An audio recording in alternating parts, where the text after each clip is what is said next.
Barriers থাকে, structural systematic barriers, ওইগুলো আমরাই শুধু হয়তো বুঝতে পারবো। ফর এক্সাম্পল, আপনার যে বললেন ডে কেয়ার সেন্টার, এখন ডে কেয়ার শুধু একটা খেলনাঘর হলেই তো হয় না। সুন্দর একজন ট্রেন যদি থাকে, কয়েকজন ওদের শিফট লাগবে, বড় একটা জায়গা লাগবে, বুঝতে হবে যে কোন বয়স থেকে কোন বয়স, ওদের খাবারের ব্যবস্থা, ওদের মানে সুস্থের ব্যবস্থা, ওর যদি কারো কোনো জ্বর থাকে, কোনো দনজন বাচ্চার ঠিক আছে ঠিকভাবে সামাল দিতে, এগুলো যদি ঠিক মতো না হয় তাহলে মাদেরও তো কোনো কাজ করতে পারবে না, ওরকম সুযোগ নেই। তো কিছু স্ট্রাকচারাল ব্যারিয়ার্স তো আছে। পলিটিক্সের মধ্যে, রাজনীতির মধ্যে আমরা যেটা দেখতে পারি, মানে প্রথম থেকে যদি আমরা দেখি, আপনারা খুব সুন্দরভাবে কিছুজন বলেছেন যে ও মামা আপা, হেমা আপা, আপনার তো মানে নিজ থেকে অনেক বড় মানে স্টুডেন্ট, ভেরি ইম্প্রেসিভ। এখন আপনাদের মতো অনেক আছে নিশ্চয়ই, আপনারা তো ওদের সাথে নিশ্চয়ই কাজ করেছেন। এখন ওদের জন্য যদি আমরা ঠিক মতো না চিন্তা করি, ঠিক আছে, স্টুডেন্ট লিডার থেকে, লোকাল গভর্নমেন্ট থেকে ওই পাইপলাইনটা যদি সৃষ্টি না করা হয়, আর ওই পাইপলাইনটা ধরে রাখা যদি না হয়, তাহলে মেরামত করা না হয়, তাহলে তো সুযোগ সুবিধা থাকবে না। ওরকম ভালো ভালো নেত্রীদের ওরকম আমরা সুযোগ দিতে পারবো না। তো ওইটা প্রথমে করতে লাগবে, পাইপলাইনটা সৃষ্টি করতে রাখবে আর ধরে রাখতে রাখবে। দ্বিতীয় পয়েন্টটা হচ্ছে যে এই মেন্টরশিপ আর ট্রেনিং। আপনারা অনেকজন আছেন, অনেক প্রফেশনে খুব বিশিষ্ট, এবং অনেক তরুণরাও আছে, আমরা আপনাদের কাছ থেকে শিখবো অবশ্যই। তো ওই মেন্টরশিপ আর ট্রেনিং প্রোগ্রামটা এই পলিটিক্সে আর সিভিক ডিউটিতে যদি না থাকে, তাহলে ও কিভাবে বুঝবে যে ঠিক আছে আমার এইভাবে এই পথে যাওয়া উচিত, আমার ঠিক আছে এইভাবে জিনিসটা গুছিয়ে করা উচিত। তার মানে একটা ছায়ার মতো, একটা তাল গাছের ছায়ার মতো যদি একজন কেউ না থাকে, একটা মেন্টর, কিভাবে ওই ছোট গাছটা আবার বড় হবে। আমরা দেখি পুরুষদের জন্য অনেক রকম সুযোগ সুবিধা থাকে, কিন্তু নারীদেরকে ওইভাবে দেওয়া হয় না। কালচারাল অ্যাটিটিউডস আছে, ঠিক আছে, হয়তোবা মানে এত দূর যাওয়া যায় না, মানে ইয়াং মেয়ে হয়তোবা কি না কি হয় সব ছেলেদের সাথে, ওগুলাও আমাদের বার করতে লাগবে। কিন্তু নারীদেরকে ওই কানেকশনটা করতে হবে যে আচ্ছা ঠিক আছে, মেন্টরশিপ আর ট্রেনিং পলিটিক্স এর মধ্যে পলিটিক্যাল পার্টিদের এই দায়িত্বটা নিতে হবে, সব পলিটিক্যাল পার্টিদের আমার মনে হয় এই দায়িত্বটা আরেকটু নিতে হবে মেন্টরশিপ আর ট্রেনিং এর ব্যাপারে।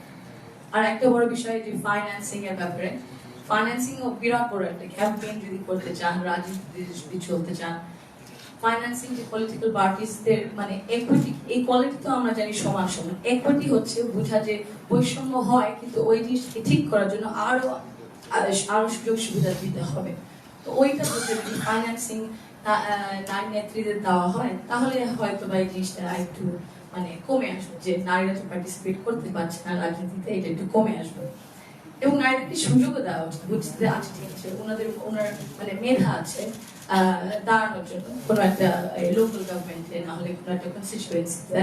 কিন্তু আপনি যে আপনারা কয়েকজন বললেন যে পলিটিক্সটা এক ধরন ভাবে হয়ে এসেছে, কিন্তু কেন আমরা চিন্তা করি না গভর্নেন্স দেখি, আমরা কেমন ধরনের দেশ চাই, ওই চিন্তা করে যদি ওই মানুষের মধ্যে ওই কোয়ালিটিস থাকে, ওই ক্যাপাবিলিটিস, ওই নলেজ থাকে, কেন সুযোগ দেবো না? কারণ আমরা তো অন্য ধরনের একটা দেশ দেখতে চাই, তাই না? এত কষ্ট পরিশ্রম করা হয়েছে অনেক জনের এত বছর ধরে, বহু বছর ধরে, ওই কারণেই তো। সো ওই সুযোগটা বুঝতে হবে, একটু মাইন্ডসেটটা চেঞ্জ করতে হবে। আরেকটা বড় জিনিস যেটা again I think political parties should take more responsibility, নারী নিরাপত্তার দিক থেকে in terms of cyberbullying R physical also safety. The codes of conduct থাকে প্রতিটা পলিটিক্যাল পার্টি, যে আচ্ছা ঠিক আছে যে এই মানে আমাদের আইন তো আছে, কিন্তু পলিটিক্যাল পার্টির দায়িত্ব নিতে হবে, দায়িত্ব যে কোড অফ কন্ডাক্ট সেফটির দিক থেকে। যদি কোনো নারী নেত্রী, স্টুডেন্ট লিডার কোনো কিছু হয়, তাহলে ওরা ওদের মানে এই লিগাল নাহলে কোড অফ কন্ডাক্টের মধ্যে যে ভিতরেও যদি কিছু হয়, আমরা দায়িত্বটা নিব যে আমরা ওনাকে প্রোটেক্ট করবো, ওনার পাশে থাকবো, ওনার পাশে দাঁড়িয়ে থাকবো, ছেড়ে দেবো না। এই জিনিসটা চিন্তা করতে লাগবে। এবং ইনভেস্টমেন্ট, আপনার কয়েকজন বলেছেন ইনভেস্টমেন্ট বারবার, কিন্তু একবার দুইবার একটু মানে দেখানোর জন্য করলে হবে না, আমাদের বারবার ইনভেস্ট করতে লাগবে। ইকুইটির ব্যাপারে যে বললাম, বৈষম্যটা আছে, এই জন্য আরো চেষ্টা করতে হবে, ইনভেস্ট করতে লাগবে। আপনারা যে এত সুন্দরভাবে কথা বলেছেন, আপনাদের সাথে মানে একসাথে হয়ে যদি ইনভেস্ট করা যায়, পলিটিক্যাল পার্টিস যদি একটু more open to collaborating with civil society, with intellectuals, এত মানে মুক্তিযোদ্ধাদের সাথে, শিক্ষকদের সাথে, স্টুডেন্টসদের সাথে, লয়ারদের সাথে, তাহলে আমার মনে হয় মানে আমরা সুন্দর একটা দেশ করে দিতে পারবো। Thank you. অশেষ ধন্যবাদ কায়েস্তা জাহাঙ্গীর রহমান। আমি আবারও বিশেষ কৃতজ্ঞতা প্রকাশ করছি আমাদের অনুষ্ঠানে অতিথি হিসেবে যারা বক্তা হিসেবে যারা এসেছেন এবং গণমাধ্যম কর্মীরা যারা এসেছেন সবাইকে অশেষ ধন্যবাদ।